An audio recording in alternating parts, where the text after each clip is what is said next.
Who was Haile Selassie, and how did a man from a humble background become Ethiopia's last emperor? This question sets us off on a journey back in time to the late 19th century, to the birth of a boy named Tafari Makonnen in 1892. Tafari Makonnen wasn't born into an ordinary Ethiopian family. His father was a nobleman, a trusted general in the court of Emperor Menelik II. This connection to the royal court played a significant role in shaping the young Tafari's life, coloring his childhood with the regal hues of power and privilege. Despite this royal connection, it's important to remember that Tafari's beginnings were far from extravagant. He was raised in a traditional Ethiopian household, where he was instilled with the values of humility, discipline, and wisdom. These values would later serve as the bedrock of his leadership. Tafari's education was a blend of traditional Ethiopian teachings and modern Western ideas, a mixture that would inspire his visionary approach to leadership. His teachers were renowned scholars who helped him develop a keen understanding of politics, diplomacy, and governance. From a young age, Tafari was exposed to the intricate world of politics. He observed the workings of Emperor Menelik's court, witnessing firsthand the delicate dance of power and diplomacy. These early experiences would shape his political acumen, honing his ability to navigate the complex and often treacherous waters of Ethiopian politics. As a young man, Tafari Makonnen demonstrated an uncanny ability to lead. He was often seen taking charge in the royal court, impressing many with his wisdom and diplomacy. His leadership qualities did not go unnoticed. They paved the way for his ascension to the throne, marking the beginning of a remarkable journey that would transform him from Tafari Makonnen into Haile Selassie, the Emperor of Ethiopia. A young Tafari Makonnen, soon to be Haile Selassie, was already on an extraordinary path, but no one could predict the heights he would reach. How does a prince become an emperor in a time of turmoil? This is the intriguing tale of Haile Selassie. Following the death of Emperor Menelik II in 1913, Ethiopia found itself in a state of political unrest. Menelik's successor, Empress Zuditu, shared power with the regent and heir to the throne, Ras Tafari Makonnen, who was none other than the future Haile Selassie. While Zuditu was a traditionalist, Ras Tafari was a progressive, and this contrast in leadership styles led to a tense political atmosphere. Ras Tafari Makonnen played his cards wisely. He understood that modernization was inevitable, and that Ethiopia needed to adapt to the changing times. His vision for Ethiopia was one of a modern and independent nation, free from the shackles of colonial rule. He sought to strengthen Ethiopia's international standing, and his efforts did not go unnoticed. His ascension to power began in earnest in 1928, when Zuditu crowned him Negus, or king. This was a significant step in his path to the throne. 2 years later, the empress fell ill and passed away, leaving the throne vacant. On November 2, 1930, Ras Tafari Makonnen became Emperor of Ethiopia, adopting the title Haile Selassie, meaning Power of the Trinity.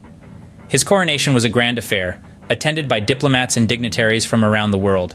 With his ascension, Haile Selassie became the first Ethiopian emperor to have been crowned in an internationally recognized ceremony. This was a clear indication of his intent to bring Ethiopia onto the global stage. As emperor, Haile Selassie continued his efforts to modernize Ethiopia. He introduced a constitution, established a legal code, and embarked on a series of social, economic, and educational reforms. His reign was marked by a keen desire to uplift his people and strengthen the nation.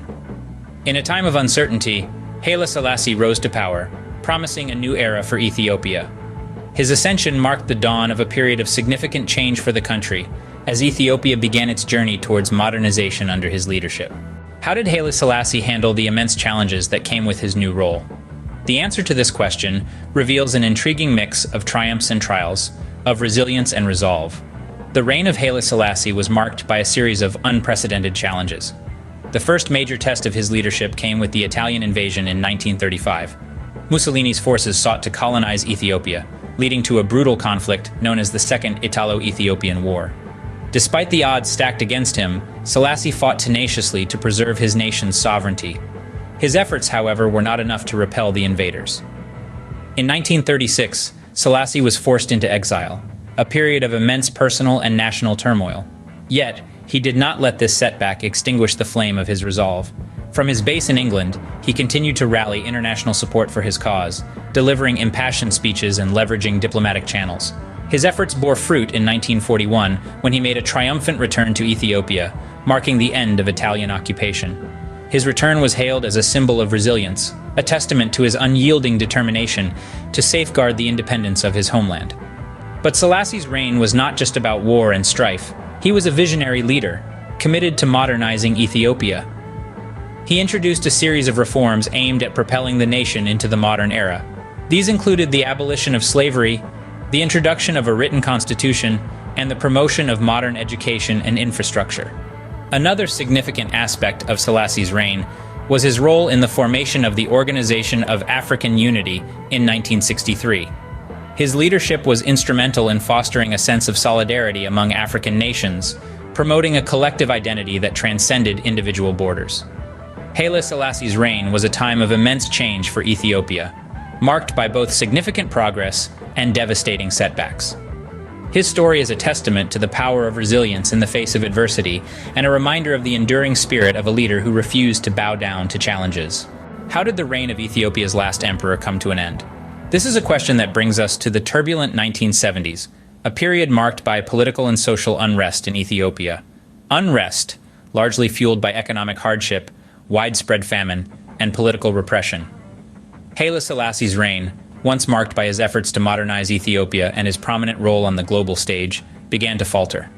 The emperor, revered as a god by the Rastafari movement, was now facing mounting opposition at home. The voices of discontent grew louder, the flames of rebellion brighter, and the winds of change were now too strong to resist. The year 1974 marked the end of an era. A military coup, led by a committee known as the Derg, forced the emperor to step down. It was a shocking turn of events, a stark contrast to the reverence and respect that once surrounded the emperor. The man who was once the symbol of Ethiopian sovereignty was now a prisoner in his own palace. In the months that followed, the Derg consolidated its power, establishing a Marxist-Leninist government in Ethiopia. Haile Selassie, once a powerful emperor, was now a captive, his fate hanging in the balance. The circumstances surrounding Haile Selassie's death in 1975 remain shrouded in mystery. Official reports claim that he died of natural causes, but many believe that he was assassinated, a tragic end to a once glorious reign. In the end, the fall of the emperor was a tumultuous period in Ethiopian history, marked by revolution, violence, and uncertainty. It was a stark departure from the vision Haile Selassie had for his country.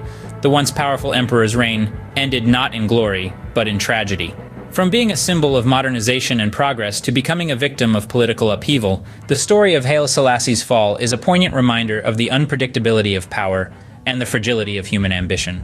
What is the legacy of Haile Selassie, Ethiopia's last emperor? Haile Selassie's influence on Ethiopian society is vast and multifaceted. His reign saw the modernization of the country, including reforms in education, law, and infrastructure. He laid the groundwork for the Ethiopia we see today, a nation that has emerged from the shadow of feudalism and stands as a symbol of resilience in Africa. His commitment to unity and progress was the foundation of this transformation, and his legacy in this regard is undeniable. Yet Selassie's legacy extends beyond the borders of Ethiopia. He became a symbol for the Rastafari movement, a religious and social movement that emerged in the 1930s in Jamaica. For the Rastafari, Selassie is revered as a divine figure, a messiah who would lead the African diaspora back to their homeland. His coronation as emperor in 1930 was seen as the fulfillment of a biblical prophecy, and his message of African unity resonated with many who sought liberation from colonial and racial oppression. However, the views on Selassie's reign are undeniably mixed. While some laud his efforts to modernize Ethiopia and his stance against colonialism, others point to the autocratic nature of his rule, the famines that plagued his country, and his alleged complicity in human rights abuses. These contrasting perspectives reflect the complexity of his rule and the enduring debates about his legacy. Today, Selassie is remembered in various ways. In Ethiopia, he is seen as a national hero, a visionary leader who strived for progress and unity. In the Rastafari community, he is honored as a divine figure and a symbol of African emancipation. Yet there are also those who remember him as a dictator, a leader whose reign was marked by hardship and oppression. Haile Selassie's life and reign continue to influence and fascinate, a testament to the lasting impact of this complex and intriguing figure.